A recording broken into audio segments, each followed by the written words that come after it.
Allahabad high court से Samajwadi party के senior नेता आजम खां और उनके परिवार को बड़ी राहत मिली है। अब से थोड़ी देर पहले इलाहाबाद हाईकोर्ट ने 7 साल की जो सज़ा दी गई थी लोअर कोर्ट के ज़रिए रामपुर की, आजम खां को, पर्टिकुलरली आजम खां को उस सज़ा पर रोक लगा दी है। उसके साथ ही उनकी पत्नी और उनके बेटे अब्दुल्ला आजम को इस मामले में जमानत दे दी है। लेकिन इसके साथ ही आजम खां के बेटे अब्दुल्ला आजम और उनकी पत्नी, इन दोनों को इस केस में रोक नहीं लगाई गई है सज़ा पर, सिर्फ जमानत दी गई है।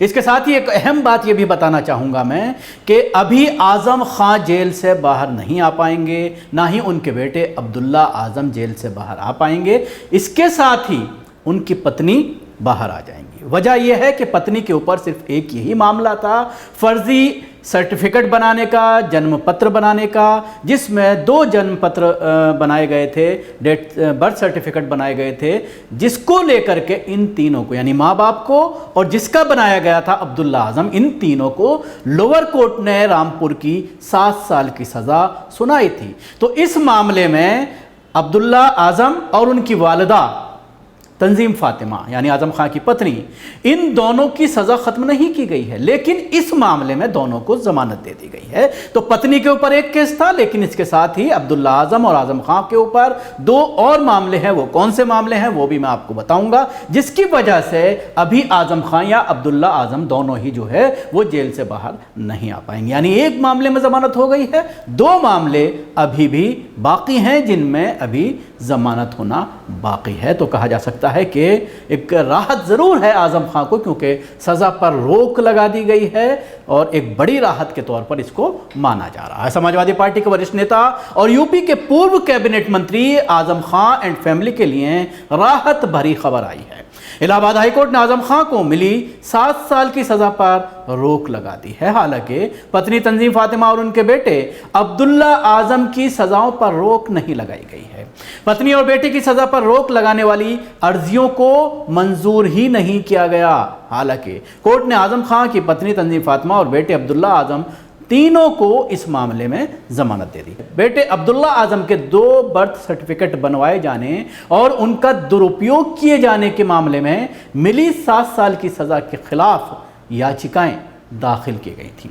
कोर्ट ने शुक्रवार को 57 पन्ने के फैसले में कहा कि आरोपों की प्रकृति और अभियुक्तों के खिलाफ रिकॉर्ड पर मौजूद सबूतों पर विचार करते हुए मुझे लगता है कि मोहम्मद आजम खां का मामला डॉक्टर तंजीम फातिमा और मोहम्मद अब्दुल्ला आजम खां के मामले से अलग है। ऐसे में मोहम्मद आजम खां के लिए सज़ा का फैसला स्थगित निलंबित रहेगा, लेकिन डॉक्टर तंजीम फातिमा और मोहम्मद अब्दुल्ला आजम खां के लिए फैसले और सज़ा के आदेश पर रोक लगाने की प्रार्थना खारिज कर दी गई है।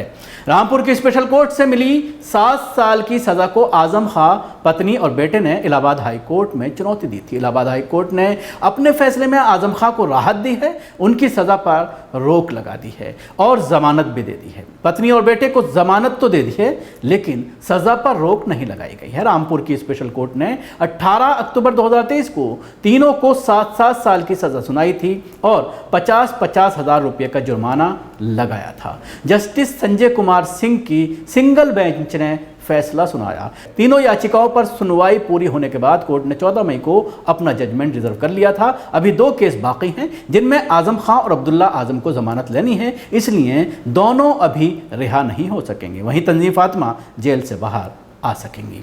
तंजीम फातिमा सिर्फ एक मामले में अभियुक्त बनाई गई थी, जबकि आजम खां पर साल 2019 में दर्ज हुए डूंगरपुर में घर तोड़ने और लूट के मामले में रामपुर सेशन कोर्ट ने 7 साल की सज़ा सुनाई थी, जिसमें अभी हाई कोर्ट से राहत मिलना बाकी है।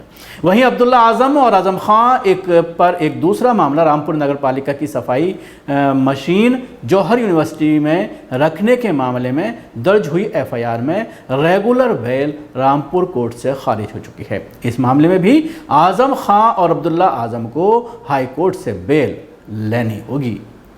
तो कहा जा सकता है कि आगे क्या होता है। दो जो मामले बचे हुए हैं, एक डूंगरपुर का जो लूट का फर्जी केस बनाया गया था, दूसरा जौहर यूनिवर्सिटी में जो नगर निगम की एक सफाई की मशीन है उसको जौहर यूनिवर्सिटी में रखने का मामला। ये दो मामले थे जिसमें लोअर कोर्ट ने उनको सज़ा जो राहत नहीं दी थी, ज़मानत नहीं दी थी। अब हाई कोर्ट से ही इन दोनों मामलों में ज़मानत लेनी होगी।